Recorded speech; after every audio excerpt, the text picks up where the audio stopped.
Тагнуулын ерөнхий газрын сөрөг тагнуулын газрын дарга хурандаа цогтоотрыг саатуулсантай холбоотойгоор дараах мэдгдлийг хийж байна. 2013 оны 2 сарын 21-ний өдөр анх хэвлэл мэдээллийн хэрэгслээр хурандаа цогтоотрын талаар гүтгэлгийн шинжтэй мэдээлэл гарч эхэлсэн. Үүний дараа хурандаа цогтоотор өөрийн хүсэлтээр албан ажилласаа төтгөлцөж холбогдох байгууллагуудаар шалгуулахар болсон.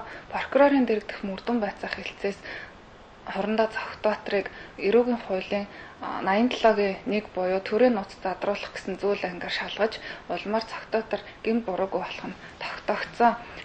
Дээр хэрэг шийдэгдсэний дараа буюу 2013 оны 6 сарын 3-ны өдөр хурандаа цогтооторт улсын Мөрдөн байцаах газраас эрүүгийн хуулийн 148-ын 3 дахь зүйл буюу бусдын эд хөрөнгийг заллан эхэлж авах гэсэн үндслээр хэрэг үүсгэн шалгаж эхэлсэн. Мөн өдрөөс эхлэн цагдаа хорих таслан сэргийлэх арга хэмжээ авсан. Цогтоотрын гин буруутай эсхийг хуулийн дагуу шүүхээр нотлогдох хүртэл аливаа мэдээлэл, тайлбар, дүгнэлт хийх боломжгүй юм а.